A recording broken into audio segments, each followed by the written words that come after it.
এটা দীঘা কিংবা পুরী নয়। এই যে ছোট্ট একটা রথ চলে যাচ্ছে দেখতে পাচ্ছ।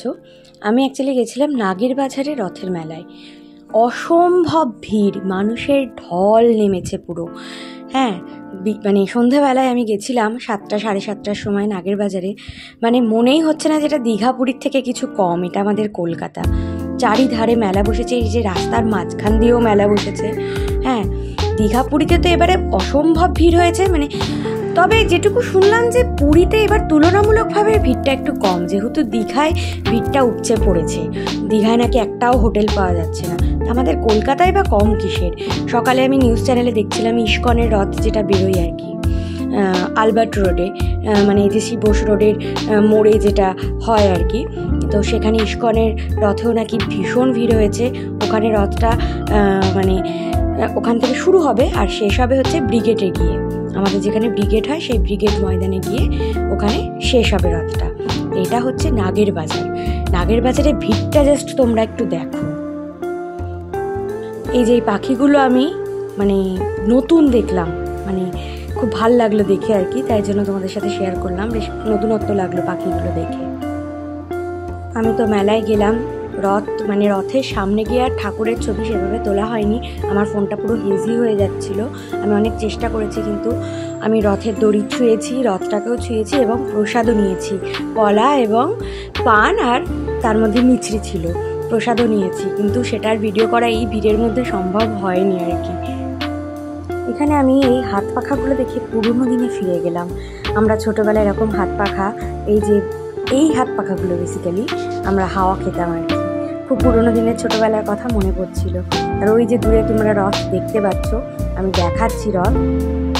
একটু ধৈর্য ধরো, রথটার সামনে যেতে দাও। এই অসম্ভব ভিড় টেলে আমি যাই, তারপর তোমাদেরকে রথটা অন্তত দেখাবো। রথ সম্পর্কে তোমাদের কিছু আজকে বলবো। রথযাত্রা, যা রথ উৎসব নামে পরিচিত, প্রতি বছর জুন অথবা জুলাই মাসে অনুষ্ঠিত হয়।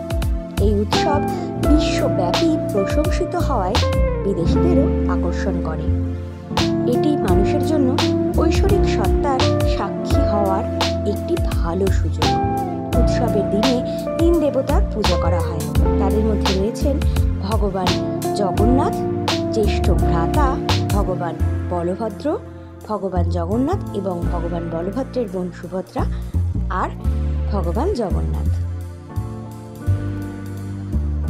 প্রতিটি দেবতার একটি করে রথ থাকে। ভগবান বলভদ্রের রথে 16টি চাকা থাকলেও ভগবান জগন্নাথ দেবের রথে কিন্তু 18টি চাকা। একইভাবে সুভদ্রার রথে 14টি চাকা থাকে। জগন্নাথ মন্দিরকে দেশের সব থেকে পবিত্র মন্দির বলে মনে করা হয়। এটি শুরু হয়েছিল 12 শতকে। ভগবান জগন্নাথ তার ভাই বলভদ্র এবং বোন সুভদ্রাকে উৎসর্গিত করতেন।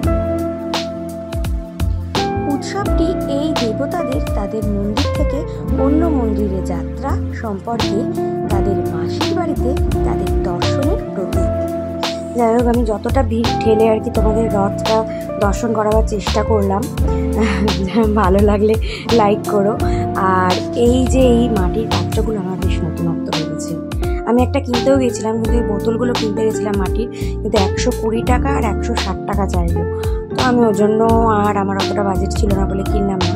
কিন্তু খুব সুন্দর লাগছিল এই মাটির জিনিসগুলো। এখনকার দিনে তো আমরা মাটির পাত্রে জল খাওয়াই আর কি আমাদের ভুলে গেছি আর কি, প্লাস্টিকের বোতলেই খেয়ে অভ্যস্ত। সেটা বেশ আমার ভালো লাগলো। এই একটা মেলার মধ্যে এরকম একটা ইউনিক স্টাইলে মাটির জিনিস দিয়ে কত সুন্দর করে বানিয়েছে এগুলো। যাই হোক, এইটুকুই ভিডিও করতে পেরেছি ভিড় ঠেলে। এই দেখো, এগুলো কাঠের পুতুল, কাঠের জগন্নাথ, কাঠের সমস্ত কিছু, খুব সুন্দর লাগছিল দেখতে। ভিডিওটা ভালো লাগলে লাইক করো, সাবস্ক্রাইব করো। নতুন ব্লগ নিয়ে খুব শিগগিরই হাজির হচ্ছি, পাশে থেকো সাবস্ক্রাইব করে। নতুন নতুন ব্লগ তো আমি দিতেই থাকি। তোমাদের একটা সাবস্ক্রাইব আমাকে ইন্সপিরেশন যোগাবে। ভালো থেকো সকলে।